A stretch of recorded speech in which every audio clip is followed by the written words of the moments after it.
like become a pumpkin, and like they kind of did. One team became the Jags, kind of became back to earth and became a pumpkin over the weekend. But also the Colts aren't good. The Colts are fraud, dude. There's never been a more obvious collapse candidate. That shit is not going to last. Nah, no way. Danny Dimes leading your team to the promised land. Even if it like with Sam Darnold last year, it took all year. It was literally like the last 2 games where he turned back into a pumpkin. But it's coming. All right. Daniel Jones is going to do it at some point. The Colts are going to win that division by 5 games. No way. Get the fuck out of here. So, sorry to say that, guys. No way. They might not win 5 more games this year.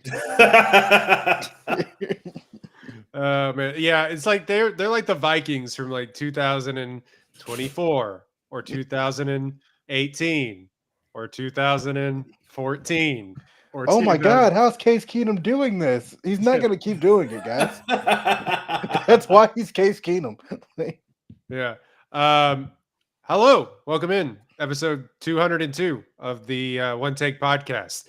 This week we are reviewing, maybe a little late to the game, but who gives a shit? Who cares? The Smashing Machine. None of y'all saw this film anyway, so it doesn't really matter when we drop this. Yeah, no one saw this. Who gives a shit? This is for the love of the game. Right, this one's for the love of the game. This is like why The Rock did it, for the love of the game, and not totally to inflate his own self-worth or win an Oscar.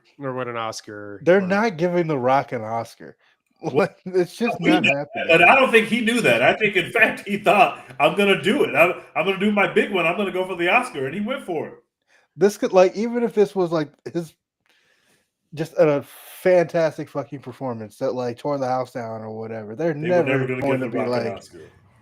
And the winner is Dwayne The Rock Johnson. Like, no, get the fuck out. They wouldn't even give Sylvester Stallone an Oscar in his later life. After all the shitballs that he made. They wouldn't even give Tom Cruise an Oscar. Like, The Rock was never going to win an Oscar.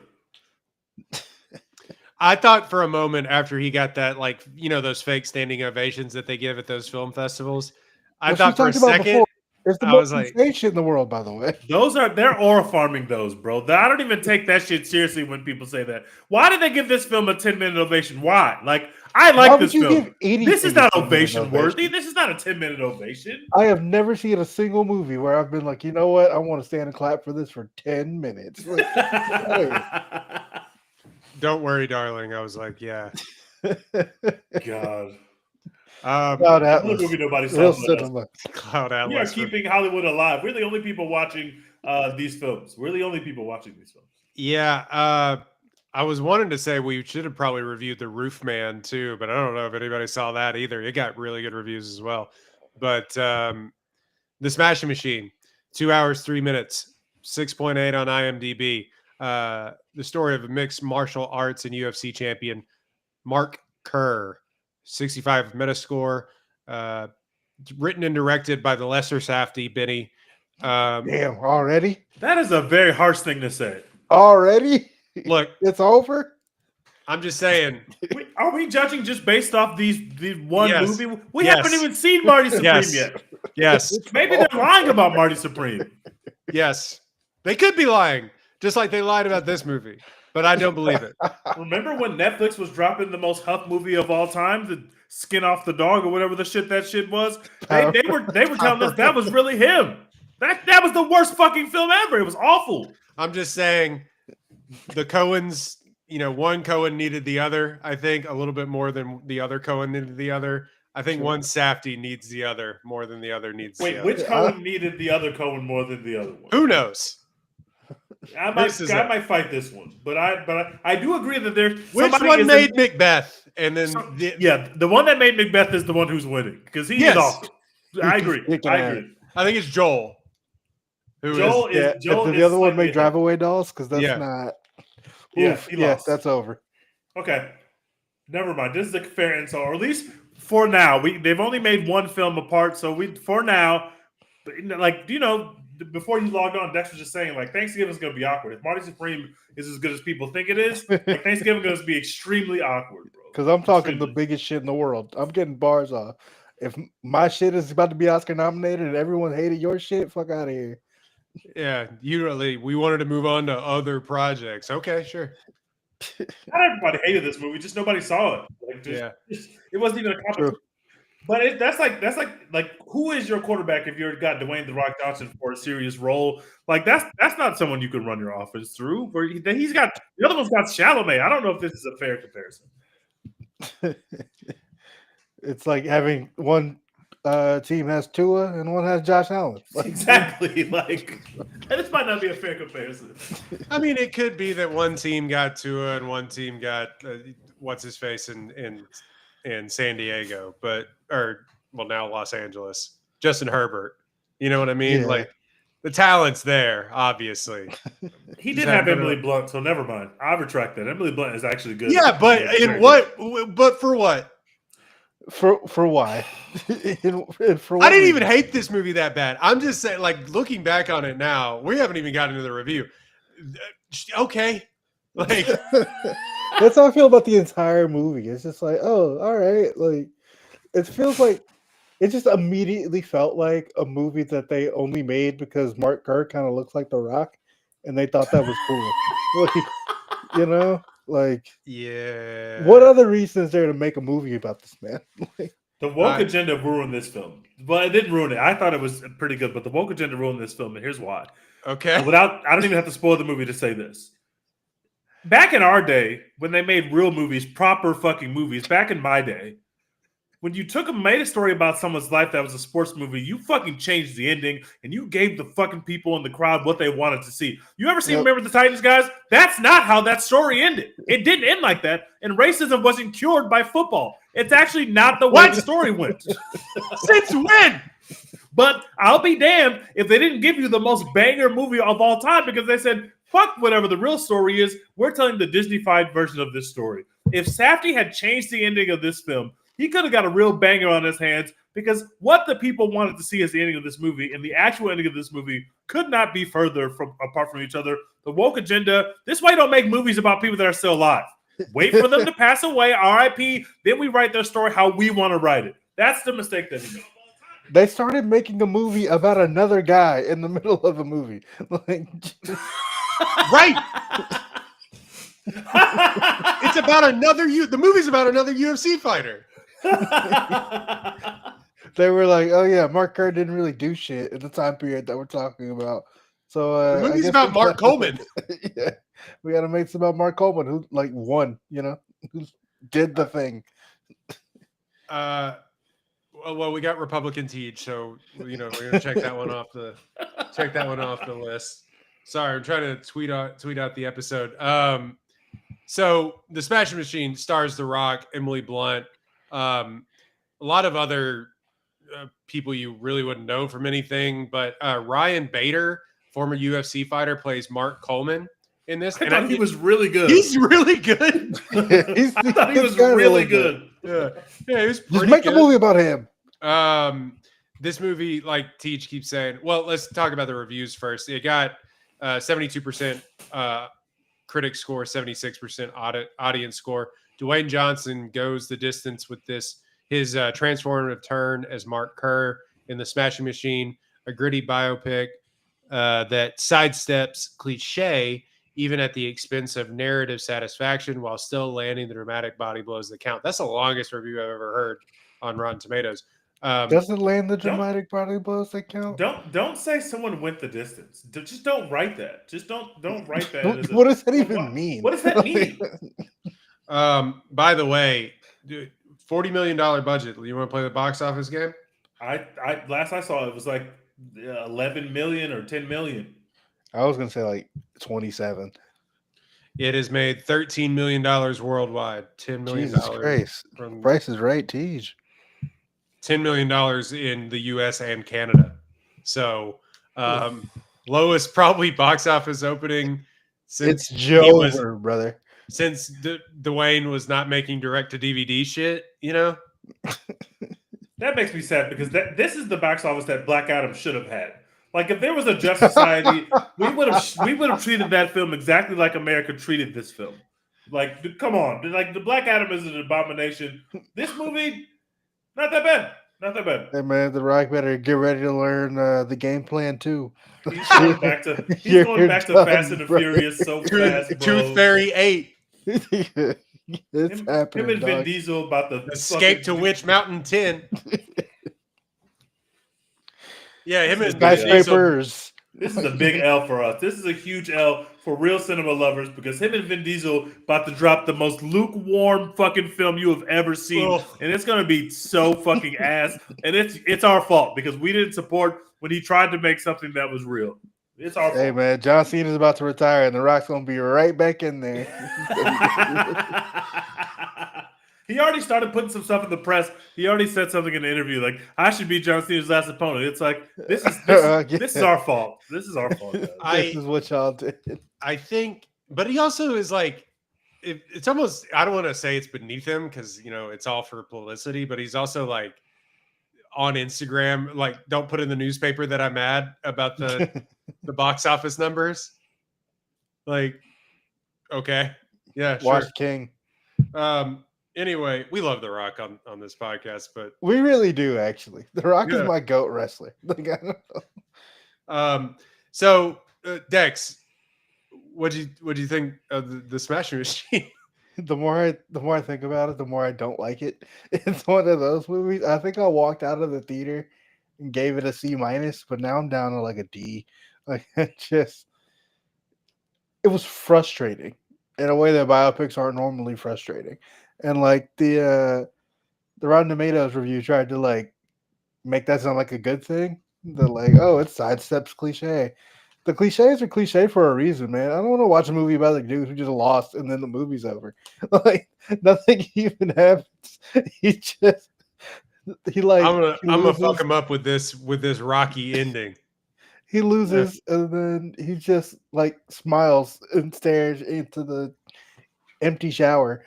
And then they're like, okay, now he shops at grocery stores. And like, that's it.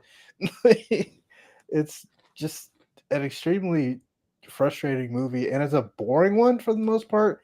The fights are uncinematic. I walked out questioning, like, does MMA just look like shit when you have to fake it? Or like, is this Safdie brother bad at directing action scenes? Like, you're bored for all the fights and they're like 30 seconds long. It just doesn't work. Especially, I saw Creed 3 not that long ago. The most cinematic fights I've ever seen in my fucking life. You're going to give me this fucking bullshit and Smashing Machine? Get out of here. I don't want this. No reason to make a movie about this guy. His life isn't really that interesting. It's literally like he was a fighter and he was on drugs and that's it. Like there's no other like interesting piece to his story. I hated this movie, man. D. It's almost like they didn't dig deep enough into it though too, because like there's something to be said about these people and like they kind of skim the surface, and TJ, I'll let you go in a second, but like these early MMA, these were like literally like traveling gladiators. Like they were like they were like fighting with like shoes and shit in the ring. Like dudes were in that's one of the like Karate Kids were fighting dudes in wrestling shorts and shoes, like, and they were kicking each other in the face, and like, but then they would go to Japan, and there was this whole thing about like Japan was trying to bring up this thing, and they touch on it a little bit, but not really, about how he's kind of getting screwed over on his fighting contract, and like, and then he doesn't really fight for that. They're like, oh, he's trying to like stay clean and help get drugs out of MMA. And we just never really talk about it again. We talk about like, oh, some of society thinks that MMA fighting is extremely barbaric, and then we just never talk about that again. Like, I hate this movie. Teach, what did you think of Mr. The Rock? What did you think of? A lot of what Dex said is true about the movie, but to give this movie a D to me is insane because I think it's incredibly well acted.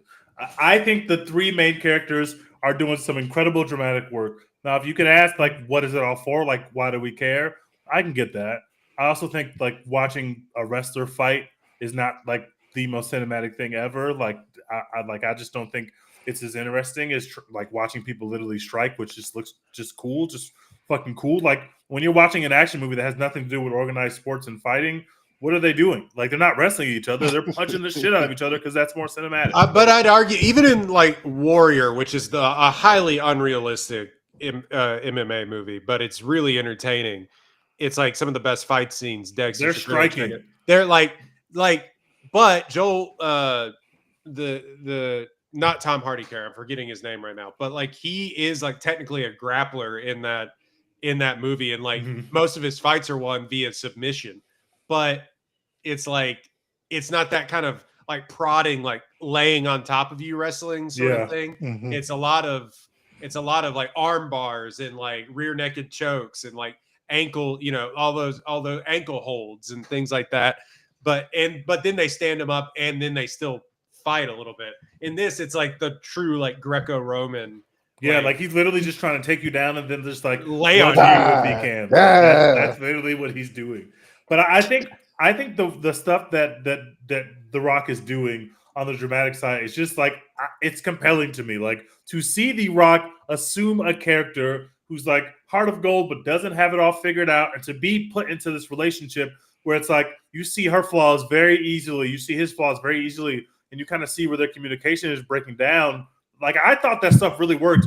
And I also just think that for The Rock to get on screen with Emily Blunt in a 10-minute scene where it's literally just them going back and forth with dialogue, like, that cannot be an easy thing to do, especially if you don't like the Rock is an actor, and the way that I like The Rock is like an actor, but he doesn't actually act. Like, he has not been acting. He's been acting like The Rock. He's been doing The Rock in all these movies, and just The Rock cool as shit. His role. That's what it is. Like The Rock is his role, but he hasn't actually been acting. So to The see Rock him, is like, an actor, like we are actually podcasters. Yes, exactly. Like, but to see him actually act against somebody who is like Emily Blunt is just incredibly talented. Like, she's just really good. Like, for me, that did something to me. Even if I didn't necessarily care about the story, like, I agree. Like, this just feels like every biopic you've ever seen. Like, these people love each other, but drugs is interfering with their ability to communicate. Like, drugs are bad. Like, I'm like, all right, like, who cares? I did think that it was like somewhat respectful to the way they showed that he had a drug problem. Like, they don't just, like in every other movie you've ever seen about drugs, you're going to see him going to the bathroom and start hitting his arms like this, like, and mainlining drugs. Like, they kind of hinted around the fact that he was addicted to drugs, and he's like a big teddy bear. He's like got a heart of gold, but he's got a lot of shit going on. And for me, like, outside of like the movie or the plot of this movie, those scenes in which The Rock is acting with Mark Coleman or The Rock is acting with Emily Blunt really moved me. Like, I just think that part, like that dramatic, tense stuff, really works. Even if this is not the best movie in the world, like, to me, it showed me this Safdie has like what he's trying to accomplish here by showing the intricacies of a relationship and the intricacies of how this guy's problems are affecting the two people closest to him. That kind of worked for me. Like, I was not having the most fun, but every time we were in that world with just those tiny scenes with them, I was really into it. I didn't necessarily care about the fighting. I do think the fighting is a little boring. It is like a very anticlimactic and very anti-cliche the end of the movie, where it's like you're building towards like, what if the two best friends have to fight in the finals of this tournament? Just don't. God, that would have been so good. Yeah, well, that's going to be so fucking cool. And then like they literally don't fight. Like, it does not happen. Even though we allude to it like 5 times in the movie, that is not very pleasing to the audience. That's that not is how you make a movie. So I don't think it's a great movie by any means of any stretch of the imagination. But I greatly enjoyed watching the movie, if that makes any sense, because I just think that it's casted perfectly in those 3 roles. I agree with what Royden said. They literally bring up like a money dispute, and then it like literally doesn't come up again. It doesn't matter. And it's not even a part of the movie. Like, his actual finances aren't really a part of the movie, other than us knowing that he makes all the money in this relationship with this woman he's with, which adds to their fighting. But it's Chekhov's language barrier. Yeah, basically, like, it's just there's so many things that feel like Chekhov's guns in this movie, and then we just don't shoot any of them, and it's over. No. Like, I think if you're going to make a movie about putting someone in the world of the old school MMA, when MMA is first coming into like to being in America, I just think that world is really cool, and some of that stuff drew me in. Seeing the way the press conference looked, seeing the way that the weigh-ins looked, like some of that stuff really drew me in. Seeing the way the locker rooms work, like that, like when he loses his first fight and he kind of descends into the stadium, like that, like, from a directing standpoint, I think that shit is really good. Like the way that we're shooting behind his shoulder as he walks out of the room, he's defeated. He goes from a big ass crowd to like down in the doldrums in the fucking basement of the way that's filmed. I think that there was enough in this movie to show me. I think that this director has something to say. I think he can make interesting shit. I think he can really cast a movie. There were a lot of, like, with the writing of the movie and the like fight sequences, I think we got to clean some of that stuff up. But it was enough to make me see this guy on his own is talented, and I did not hate this movie at all. I would probably give it a B. I thought it was perfectly fine. You saying the thing that, like, this, like, shows that this shows you that this filmmaker has something to say. I feel the opposite way, in that it showed me if he had something to say, it would be really cool when he said it, but he didn't have anything to say in this movie, so like he did this instead. If like, you know how if you read a book, you know, like a novel or whatever, sometimes you like no, I don't. You like picture a movie in your mind, like, you know, like you can kind of see it. Yeah. This is like if you read a Wikipedia article and tried to like put a movie in your mind. When you told me that, when you said it was like a Wikipedia article, the movie, I was like, yeah. Like, it's just like, oh yeah, Mark Kerr, yeah. He had a UFC contract dispute, and he had a girlfriend who he fought with sometimes, and he was addicted to drugs, but now he's not. And then he got married, but now he's not. Like, it's also like very anticlimactic to show like this whole ebbs and flows of the relationship, and then at the last scene where you showed the real Mark Kerr, you see that like they got married right after this big fight that we seen them have in the movie, not a physical fight, but like a really harrowing kind of like a knockdown, drag out, like well, she was about to shoot herself. She was about to kill, like she literally is like going to shoot herself, which is like incredibly like I thought that scene, like I think that kind of scene work really works in the movie, but then you get to the end and it's like, oh, they got married right after that big fight that happened, and also they didn't stay together and they have a kid. I was like, they have a kid, yeah. What? Like, what? Then what do we do it for? Like, it just didn't. Like, there's like, why did she become a center point in this movie if she was in his life at that time? But like, obviously she was a big part of his life at that time. But like, it didn't actually work out. It just made me question, like, why did we focus so much on their relationship? Not that their relationship is not important. But why is this so much a big part of this story about this interior relationship, which I did not hate watching on screen, but can't really justify why there was so much of it at the same time. So I didn't really get that. The movie tried to have two climaxes, with like the relationship one and the fighting one, but like nothing happened really in either one. Like he just lost both of those things. Yeah, well, it's basically it almost goes into the what I text y'all and saying is like, it's the message of the movie that like women will ruin your career. Is like that was because he lost because he wasn't focused or something like that. Like, yeah, and then it's like, oh, okay, well, that's tough, and then the movie's over.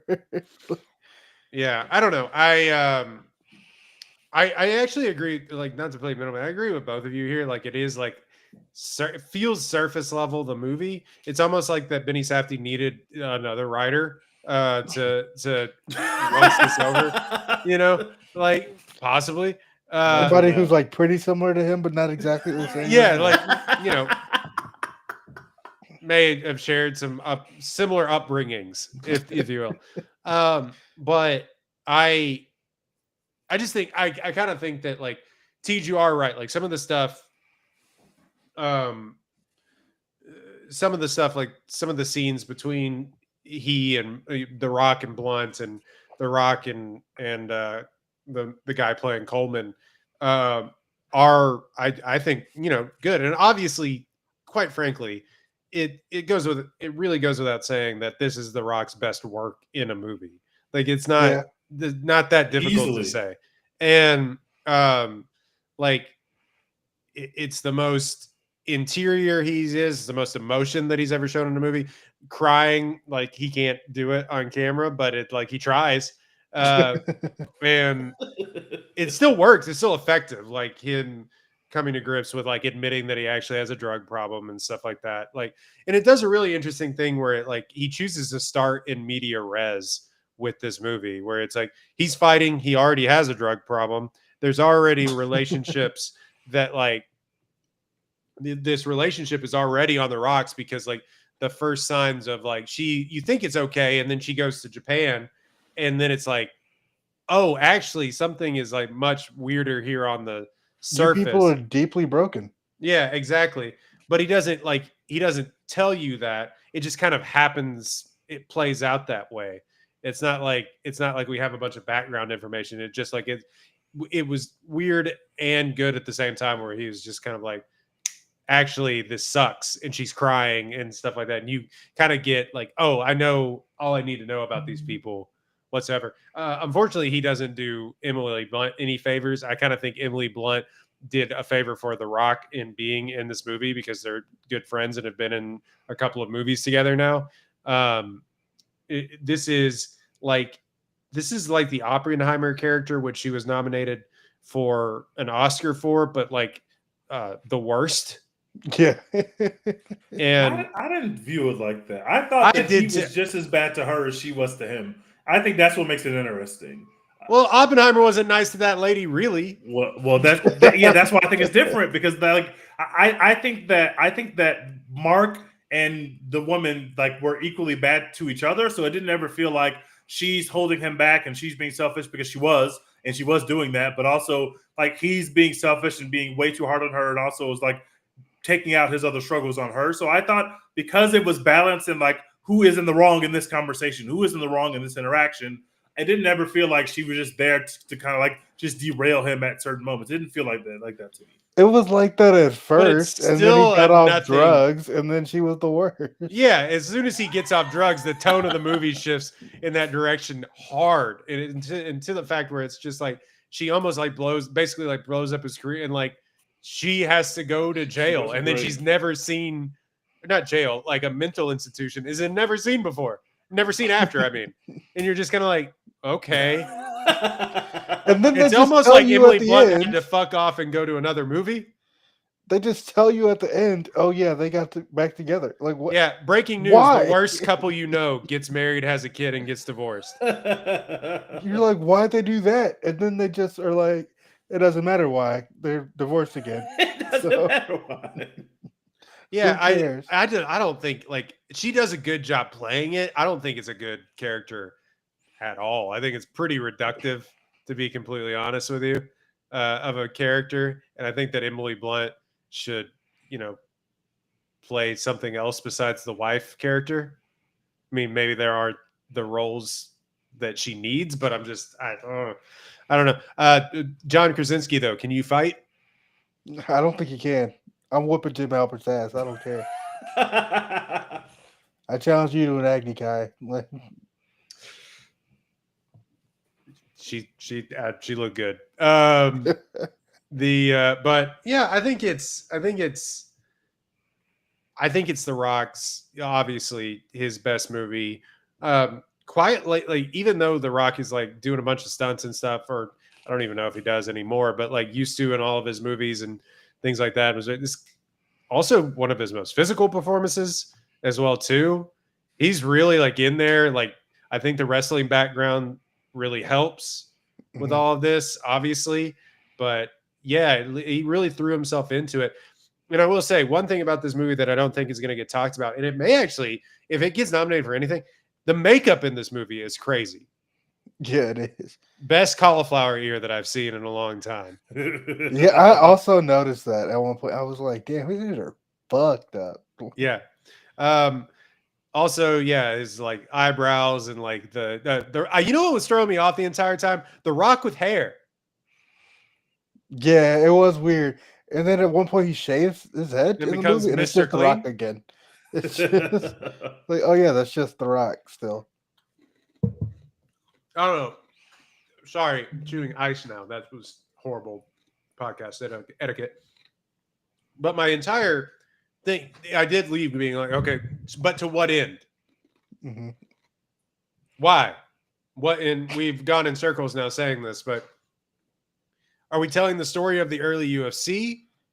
Are we telling the story of Mark Kerr, but starting like towards the end of his actual career? Yeah, it just doesn't make sense to me. Like are we telling the story of Mark Coleman? Because it seems like you kind of wanted to do that as well too. Which would have been a much more like, again, I understand that some people are crediting this movie for fighting the cliches, but like the good classic sports movie version of this is in the movie. It's just Mark Coleman.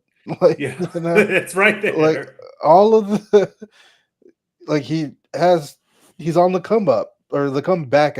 I mean, like from once he was the guy, then he had a few losses in a row. Does he still got it? And he does, but like that's not what the movie's about. But that would have been so much cooler to watch. Like, does the old man still got it? Yeah, he does. Yay! Thank you. Great movie. Substitute teachers everywhere will play it for years. Like, yeah, I don't know. I just to what end? Will The Rock be nominated for a Oscar? Yes or no? No. Oh. I thought his performance is good, but that they're not going to.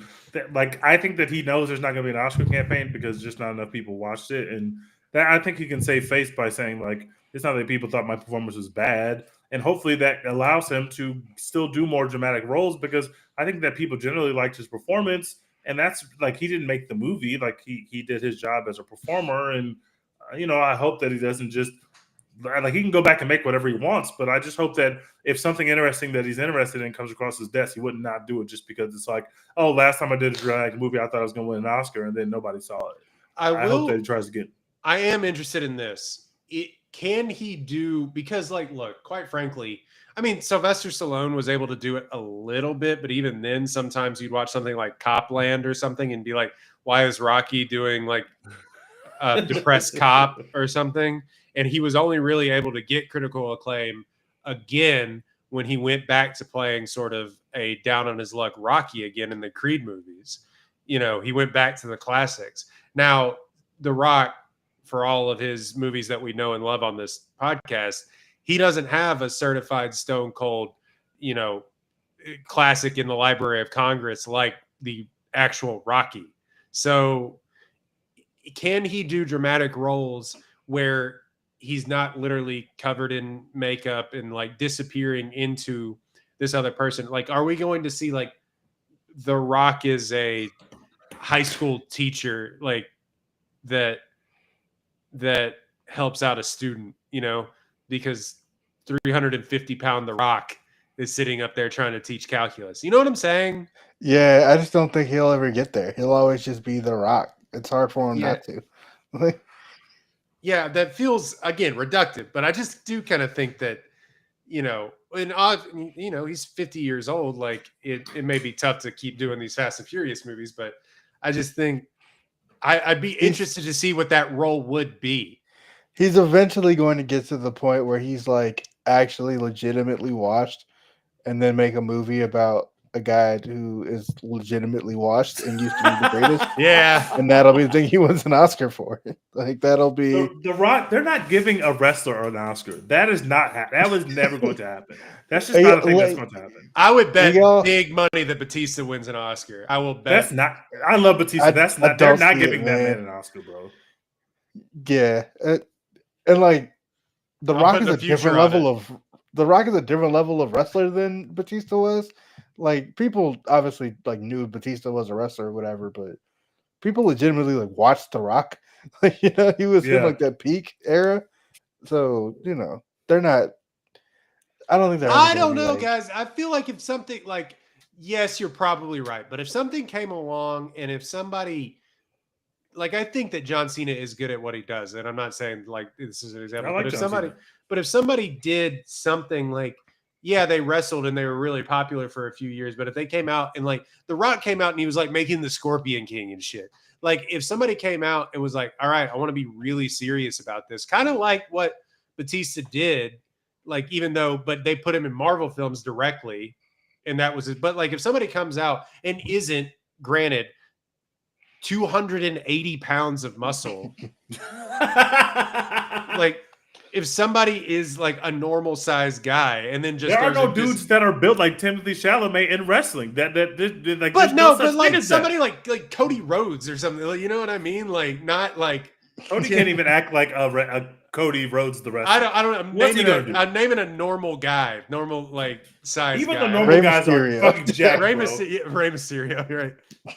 Even the normal guys are fucking jacked, bro. They're gonna walk on set and look crazy compared to anyone else you put them on screen with. It's gonna be that uncanny thing of this guy is a wrestler and this guy has been doing steroids and lifting weights for his whole life, and then we put him right next to Chalamet. And Chalamet's like looks like maybe he works out like once a week and it's all cardio, bro. He's not lifting. Yeah, I feel like The Rock will get.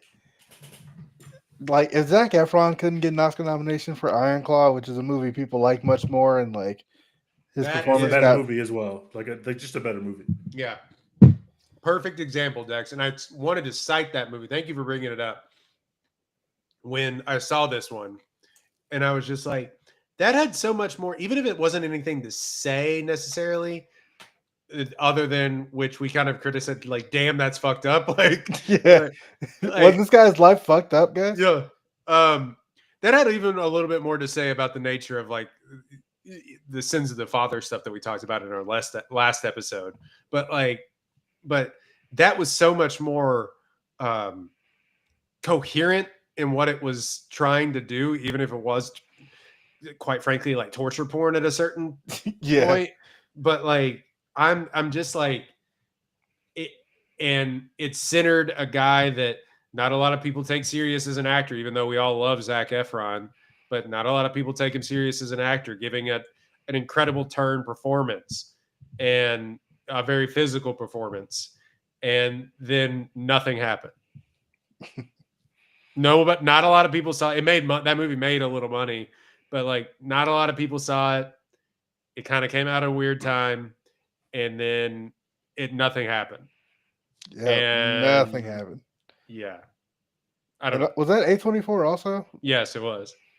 Maybe they're the ones lacking. I don't know. But then they also won like every single award like 4 years ago.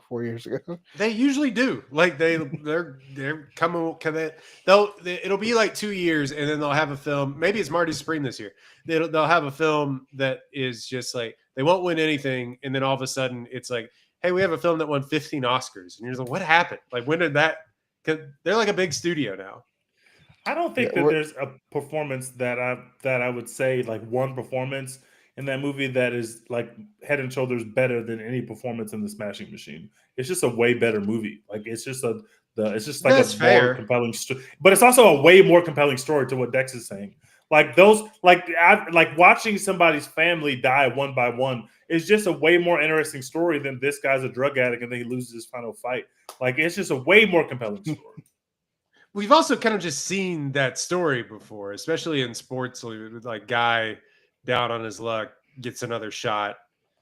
I mean, it's Rocky. I mean, Rocky wasn't a drug addict, but yeah, but it's like usually those guys win. Otherwise, like Rocky didn't win though. I mean, he eventually won stuff, you know. Yeah, like in The Smashing Machine 2, Mark Kerr might become champion. We don't know. By the way, you said you got to wait for people to die. To learn that Mark Kerr was alive and well. My hand up, man. Like I thought this might sound crass. I thought for sure that guy was dead. Like this is crass, but like all of those, which is another story that you could tell. Like, you know how many of those early UFC fighters are just, quite frankly, no longer with us? Like, yeah, it's just like they're either doing steroids or they didn't have any rules. They're like kicking people in the back of the head. You know what I mean? Yeah, like that's and they had no respect for weight classes at that point. No. My uncle tells a story that in the early days of UFC, before when you had to like buy it on videotape, you know what I mean? He was saying he and his wife went to Vegas or something, and they got on a plane and he saw all these big burly guys like get on this plane, and he was sitting. He passed the guy going back a few seats, and he said he had this big like indention on his head, like just a dent in his forehead. And he came to find out that that it was like early days UFC, and the guy said he could overhear him say, "Man, next time I do this, I'm gonna shave my chest hair because that guy grabbed a hold of my chest hair and headbutted me until I passed out." Fuck. Shit. That sounds awful. Yeah. Oh my Wouldn't god. let go and headbutted him until he passed out. I can't believe that. This sport is going to take place at the White House, by the way. Yeah. What the fuck? Very normal. So such a normal country we live in. On Mr. Trump's birthday, you know. Oh my god. I still America. can't believe that. That's the dumbest shit I've ever heard in my life, dude. I'm gonna be tapped in. I need to see some elite CTE getting handed out on that White House lawn. What you're gonna see is John Jones try to tackle Tom Aspinall. Hey, I've turned that up. There might be Alex Pereira now. John Jones, Alex Pereira will move mountains. I might be at the White House, bro. I might pull up to the White House to see that. I would pay. They're not letting you out that bitch. That's true. I don't want to get deported. But, your ass is going somewhere. Sorry, my headphones came unplugged. So what you're saying is you did take the 50,000 to sign up for ICE. I did not. No, those fat fucks can't fight. You seen the pictures of how fucking fat those people are, bro? What an embarrassment of a country, bro. You just let any random out of shape man. Team 6.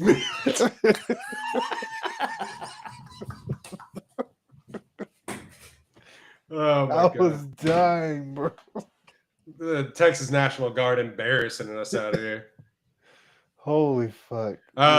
We're cooked. A random Chicago citizen was just running in circles and none of them could catch him. Literally none of them had any chance to even come close to catching him. What kind of country is this, bros? They couldn't catch him the first time. He got away, came back because he dropped his phone. He literally came back. He got away again. That's insane. Teed said if I was in charge, nobody'd get away, is what he said.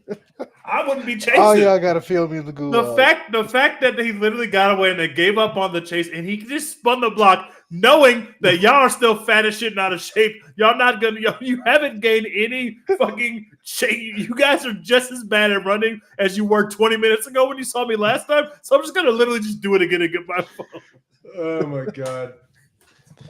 Speaking of shape, just real quick, The Rock looked different. Like he looked like, I wonder what his workout routine was because he looked like different than what he normally looks like. He was like much more like barrel chested and stuff than like what he probably normally wasn't eating like 37 pancakes a day like he does with all these protein binges he does. The way that man eats is just for fuel, bro. That man is insane. It's also fake.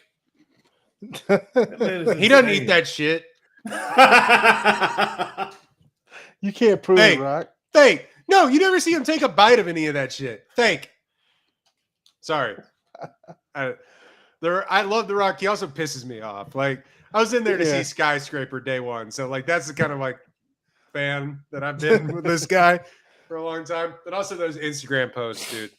Get real. Yeah. He, tried almost single-handedly ruined John Cena's, retirement run. Fortunately, they, wrote themselves out of that corner. But, oh, my God. He almost fucked the whole shit up.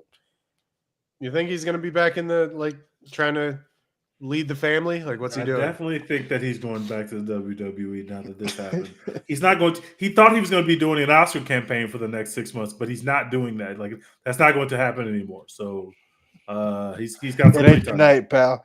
What does The Rock have on the docket? What's on his IMDb? He's going to be in the Marty movie, right? He's not going to be in Marty Supreme, is he? No, Scorsese's movie. Oh, Martin Scorsese. Oh, right, yeah. Oh, well, he is actually in the live-action Moana. They did film that. Why do we need? I didn't even see Moana 2, but why do we need a lot? Like these live-action Disney movies are killing me slowly, bro. We don't need these. What was the last one that came out? How much money was it? Snow White. I think that tanked, but yeah, that one. That was part of the discourse, so that was bound to happen. Right. Discourse ate that movie alive. But I was going to say they're making a Moana because the first Moana made $1 billion and the second Moana made $600 million. Was the second Moana good? Like, is it good? Apparently, I don't know. People don't like it that much. The first Moana fucking bangs. I totally understand. Fucking bangs. So, according to IMDb, what's on the Rock's docket is Moana, and then guys, we're right back in it. Jumanji 3, Fast X Part 2. See, like, why do they want to make a part 2 to a movie that legitimately everyone hated? Fast X is a mess. It's an absolute mess. The Fast and legitimately Furious in the group chat before this movie came out, the homie Garrett once again was like, "I think The Rock's going to start taking serious roles now. He's changed." No, he hasn't. No, he hasn't. No, He's still The Rock. not. There's a couple on here, Untitled Hawaii Set Crime Drama, which is, I think, a Martin Scorsese movie, which, Martin Scorsese has threatened to retire like 18 times, so we'll see if he gets to that before he retires. But The King, which is interesting, is called, basically he's playing King Kamehameha, but Robert Zemeckis hasn't made a good movie in 10 years, so there's that. Maybe longer than that. Also, why is Robert Zemeckis making that? Anyway. San Andreas 2. We're back. We're back. They're making another one. He's still The Rock. Like, I never saw the original, to be honest with you. I never saw the original either. It's fun and dumb. I was there for most Rock movies, but not all. Yeah, The Rock's best performance. So what? That's unfortunate. I don't know how. Emily Blunt's like top 17 performance. Yeah, sure. I'm trying to look at like what even I would compare this to. Pain and Gain, people were kind of giving it, but like I don't know how many people actually like Pain and Gain. Not bad. Not great. We still have never watched Southland Tales. Apparently one of the funniest movies of all time. I need to see it. The Scorpion King. I've been saying that all 5 years we've been doing this podcast. We've been doing this podcast for 202 episodes plus. In episode like 7, we started the bit that we were going to watch Southland Tales, and it just never fucking happened. Fighting with My Family. Ballers. This is kind of a similar count. Fighting with My Family for like 7 minutes. Yeah. They barely counts. The last live action Disney movie was Lilo and Stitch, and that movie made $1 billion. Like that's why they're gonna do it. Yeah. So. God. Ballers, very similar character. Pain pill addiction. That's right. He was a pain pill addict. I never watched Ballers. The first season of Ballers is actually not bad very at good. all. Yeah, I like it. It kind of wore its welcome out, but John gave us John David Washington really in earnest. So there's that. All right, what are we watching? Succession. I'm in season 2 now. How are you? What are your thoughts? You're a stronger man than me. Still never done it. I'm having a great time.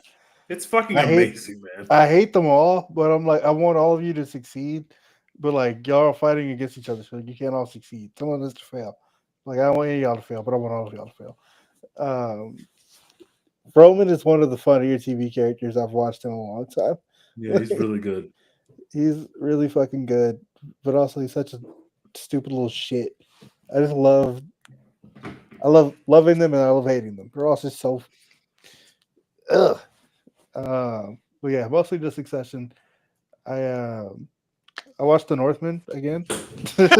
Man, I have been like talking to people about The Northman again, so I sat down and watched it. And yeah, still hits. Still fucking hits. This is the official podcast of The Northman. Y'all go watch The Northman. If you haven't ever watched it, if you're like, I should watch that. Do it. Do it. What about y'all? I have been watching PTA movies because I'm still kind of obsessed on this kick. I watched The Master last night. Weird Scientology vibes in that film. What?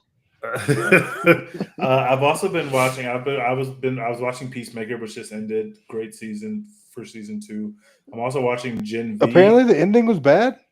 People didn't like the ending. I didn't think it was bad, but it was different. It was weird. It was like a music video. It was super weird, but I kind of liked it.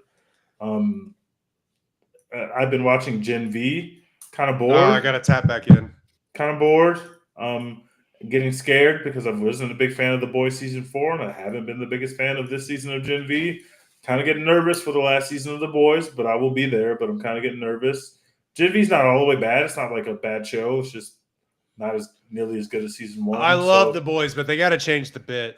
Yeah, it feels like the bit, like the real life has caught up to the bit in a way that they can't really. They didn't anticipate, and you could see it. But I think that's all I'm watching. Oh, I just finished, or I'm watching Task. Task has been pretty good. Like Task is good. I'm enjoying Task a lot. Watch the first episode. I need to really get into it. Tap into it. They just got their penultimate episode out, and so it ends next weekend. And it's been a good ride. It's a very solid show. I've been really my flight download. Yeah, I've been really enjoying Task. They're turning up on Task, so I can't wait for the Task finale. I think that's all I'm watching. I think that's all. I haven't been to the movies yet. I did go see The Matrix. And you guys know what the hell are those things called? It's like those big 3D projector screen places. I forgot the name of it, but they're on all the. The one they have one in Dallas. What's that thing, the Cosm. There you go. I went to go see The Matrix and The Matrix is still the coolest movie like has ever been shown. What? Describe that experience real quick for those. So it's like it's better for sports than it is for movies. Like I'll start there. Because for sports, you got all these views, but the main big view is basically like you're sitting right on the sideline of the game or right in the end zone of the game. It depends on which camera they're using. And it is just so fucking cool. The sound is amazing.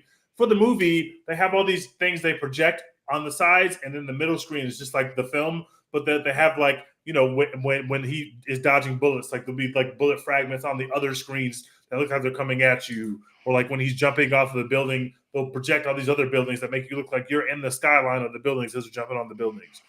So it's cool. It's not nearly as cool as watching a sporting event there, but it is pretty cool. But I would recommend going to watch a sporting event at Casa more than I would recommend going to see a movie there. But if you're going to see a movie there, go see The Matrix. It was pretty fucking cool. Yeah, it looks like it would be overwhelming. Yeah, that's what I thought too. But then I watched a college football game, a college football playoff game there. It was dope, bro. It was fire. Enjoyed it. Isn't it all though dependent on like where you sit though? Because aren't some seats like obstructed? No. Well, kind of, but not really. Not really. Like the screen is so damn big that no matter where you sit, you can sit in the bad seat and still have a great view of everything. It's pretty cool. I was very against it because it's like not the cheapest thing in the world. I was like, why am I going to go to a souped up like 2025 sports bar? I'd rather just go to a real fucking sports bar. But then I went and I was like, oh no, this is cool as shit. It's actually really cool. Yeah, they projected like you're sitting basically on the sideline at the 50-yard line. Like that's pretty. And if you go see a movie, before the movie, they have like this big video package that basically shows you what it would be like to watch sports there. It's like a commercial for the Cosm, and it is the coolest looking thing to see sports that big and from that angle, and like it's crazy. It's insane, man. It's insane. Speaking of Task and Mark Ruffalo, I rewatched Spotlight because it came back on Prime Video.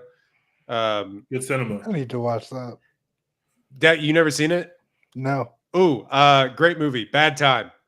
Very bad time, but very good movie. Yeah, very good journalism movie. I mean, I had watched a lot of All the President's Men the other day, and so I've kind of like got on that kick. And it basically it's just one of those movies that goes on and off streaming all the time. So when it comes on, I like to like really dig into. I just think it's a brilliant movie. There's a reason it won Best Picture. Remember when sad movies won Best Picture? Yeah. I mean, I guess Oppenheimer's kind of sad, but like Oppenheimer's nihilistic. Everything else, it's like Anora, which is a fucking blast. Like, right. Everything everywhere all at once. I watched One of Them Days finally on Netflix. Thoughts? I thought it was one of the best comedies that I've seen in a long time. Funny. I wish more people. I wish I would have seen it when it came out, but like, I'm glad it came out. SZA's really great. Of course, Keke Palmer delivers every time. I mean, it's just kind of the stuff like I mean, it's Friday for a new generation, but it's just kind of the stuff that we don't get a lot of anymore. And so, like, I really appreciated it. Like they actually put time and effort into it instead of just shit farting it out on a Netflix. Like they knew they were going to release it into theaters, and so they tried a little bit. I finished Magnolia. What do you think of the ending? Teach. Can I wanted when last time when you were like, "Yeah, I started Magnolia," I was like, "Oh, I can't wait till he actually finishes this film." Man, what? It's crazy. It's insane. It's the most left field ending of any PTA movie by a large margin. He's got some weird endings. It is so fucking weird, bro. It's just I can't ruin it for you, Dice. Like you have to see it to believe it. Yeah, don't ruin it for people that haven't seen Magnolia. But the ending is completely insane, and it's one you will never guess. I was watching it with my wife, and she kind of came in like halfway through, which was like a bad mistake anyway. And I was kind of getting bored with it towards the end. I thought the Tom Cruise stuff was really, really good and interesting. So good. But like I was kind of getting bored with it at a certain point. And she was like, "Oh, well, you're missing them all at the crossroads." She even pointed it out. She was like, "You're missing all of them at the crossroads and talking about each other." And then the ending happens. And then she just like, "What is this?" And I was like, I don't know. I don't know what to. I too have never seen this either. Okay, maybe Magnolia is my playing download, dude. We can talk about it. I mean, 3 hours. Like, how long is your flight? That's hilarious. Yeah, man. 3 hours. Insane. It's worth watching because so many people talk about it. It's also like peak weirdo Tom Cruise. But I just. Dog, like I don't even know. Man, I don't know. I gave it like 3 stars because it's a well-made movie, but I'm also like, well, what the fuck is that? God, I gotta watch it. That's the best endorsement ever. Yeah, you'll have the same reaction. I think you will have the exact same reaction. To be I do expect to have the same reaction because like I hate movies like that. Sorry to bother you. What the fuck? That movie stinks, man. I told the story on this podcast that I was at the screening of that movie, right? Man, holy shit. It took everything in me to not be disrespectful, bro. I tried so hard not to be disrespectful. That shit stinks. Is it one of those kind of endings, or is it like... It is. You're very much like that. It's that way. It's like it's the most random ending that you've ever seen, and you'll be like, Why did I watch this to get to that? Which is kind of the point. It's literally the point of the movie, but like also, yeah. Only a white person could have walked into the studio and said, "This is my idea for a movie," and they said, "Sure. How are you going to end it?" And he said, "Well, I'm going to do this," and they were just like, "Yeah, let's do it." Like only a white person could get that off, bro. You'll see. When you see. Was he still on coke? Of course he was. Yeah, this is definitely in the coke era. But he was apparently like coming down, like he was trying to figure that part of his life out. Like he was actively trying to stop. But I mean, that's just that's one thing you do once. Like if you tried to end There Will Be Blood that way, there would have been blood in the streets. People would have rioted. Yeah. People would have legitimately rioted if he tried to do some shit like that. Dude, I gotta watch this goddamn movie. I gotta know what y'all are talking about. We can't spoil it for you. You gotta figure it out on your own, just like my father and his father before him. I watched a couple comedy specials on HBO though. Caleb Heron's comedy special, and then Mark Maron's comedy special. One was way better than the other, but I'll let you figure that one out. And then. Yeah, that's pretty much it. A lot watching Love is Blind passively with my wife. I've heard this season stinks. This is the first season I have no interest in watching. Everyone has told me this season is the worst season. They say it stinks. Brother, you could have fooled me. Oh, well. What does your wife think of it? She's a better barometer of whether it's good or not. I think it's also passive television, but I think she thinks it's, she didn't watch 7 and 8. I think this is season 9. She didn't watch 7 and 8. is watching 7 and 8 right now and just picked this one back up. There's some like active toxicity in this that I like immediately latched onto, that I was like, yeah, all right, sure. I only want problems, no peace. Like, but yeah, anyway, I don't even know. What's the hierarchy of those reality dating shows these days? Like, is Love Island above Love is Blind? The title belt easily, because so many people were watching it, and a lot of people hadn't been watching the U.S. version of Love Island, because Love Island was the people who really watched Love Island were watching the UK shit. Country. So, but that easily has a title belt now. And I don't know if we're going to see anything like it. It was kind of like the closest you can get to like I guess like a omnipresence moment where everyone is watching the same thing. Literally, like peak American Idol. Love Island. Yeah, it kind of felt like a monoculture. It's like monoculture. Like when Road Rules was that big, or when The Bachelor first started, or like these moments where everybody seems to be watching.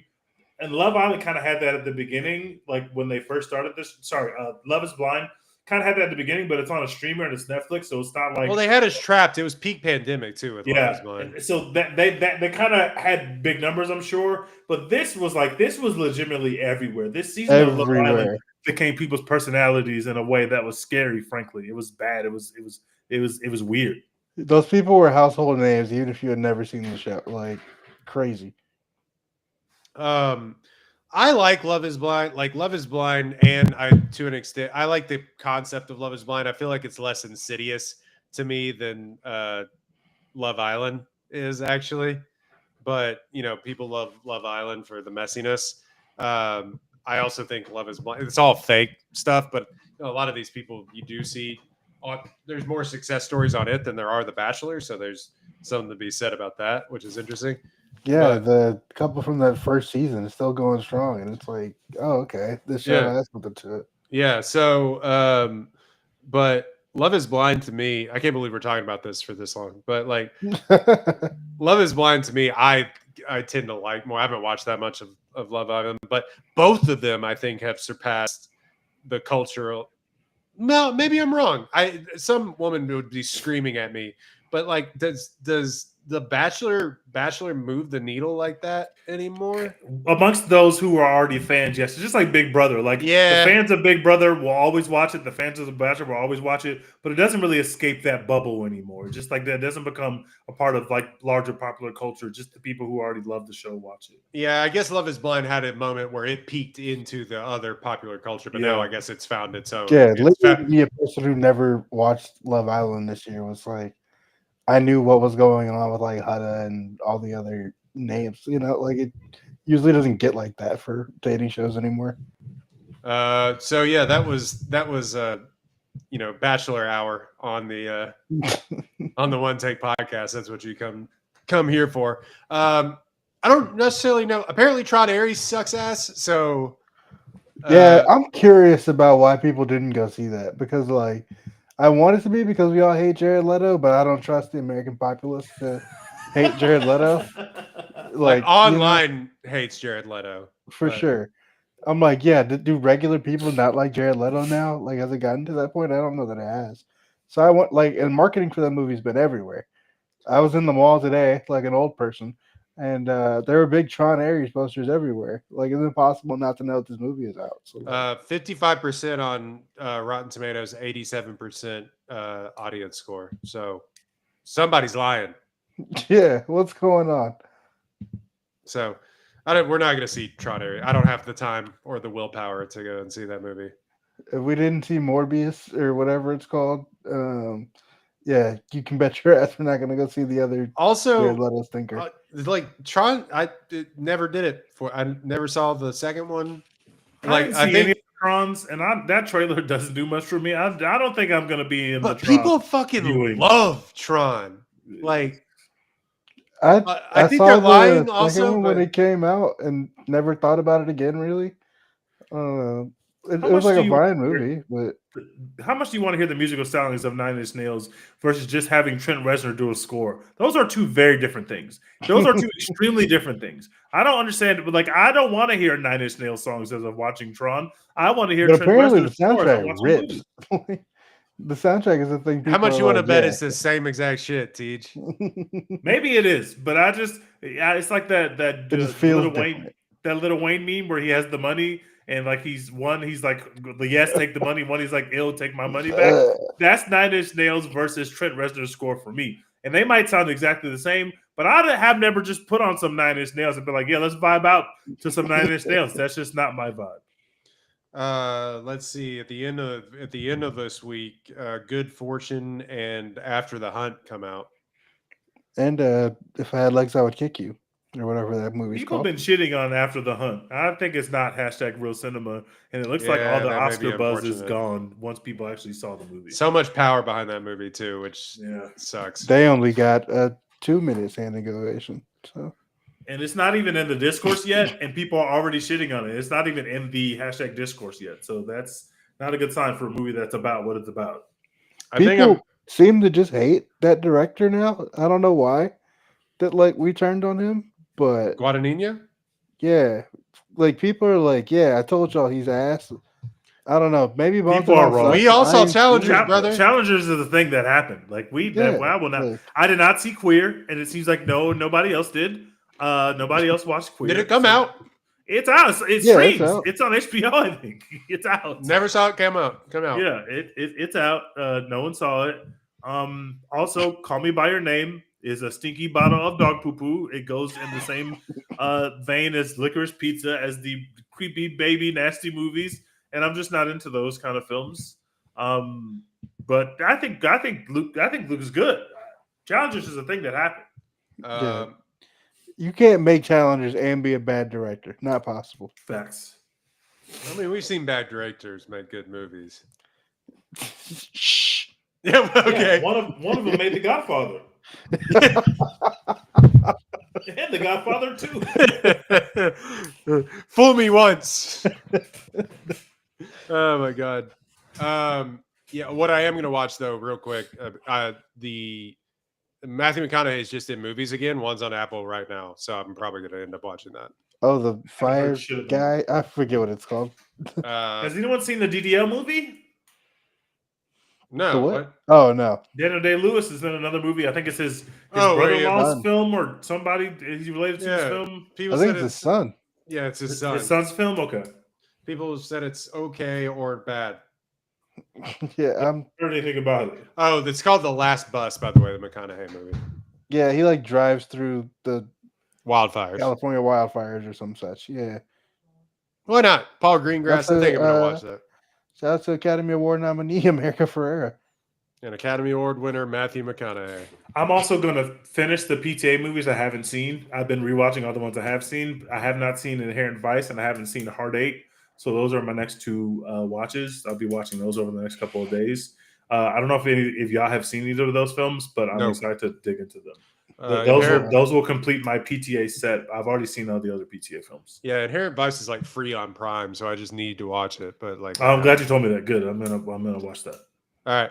That has been a One Take podcast. Somehow we made this an hour and 8 minutes. I don't know how we did that. But yeah, exactly. But Love Island. Yeah. Thank you so much for liking, downloading, subscribing. Go follow us on YouTube. Get these episodes early, and we will try to drop this as soon as possible. We'll keep you abreast of what we're going to review next, or we could just review something and then drop it like we normally do. But Dex, as always, what are we doing? That's Export Florence Pugh. We're cooking. The Thunderbolts Oscars campaign is still underway. Right. Let's nominate her and Lewis Pullman. Hey, that's not happening, guys. That's not happening. What? I want to stop this right now. I forgot that movie even happened, and I like this movie. That's a good movie. I'm not saying it's bad, but it feels like that shit was 3 years ago. Bro. It does. It does. I haven't heard that name in ages. This is a name I haven't heard in a long time. Yeah, I mean, there were too many superhero movies this year. We did a little too much, and they were big ones too. They weren't just little superhero. You got Fantastic Four and Superman right back to back. That's crazy. Remember when they made Captain America black and he fought Harrison Ford on the White House lawn? He was already black, Teach. We had he's been black for we had 4 3 years. Marvel movies this year. Oh, that's insane. They made Captain America black in 2018. Do you think that Trump got the idea for having a UFC event on the White House lawn from Captain America: Brave New World? He 1000% saw that movie. It was like, yeah. It was either that or the AI slot videos that they show him when he wakes up in the morning. That can neither be confirmed nor denied. Anyway, he was like, I want to go to the UFC fights. I just don't want to have to like go anywhere. I don't want to be on a plane. I don't want to drag my club foot around. All right. Anyway, we're out.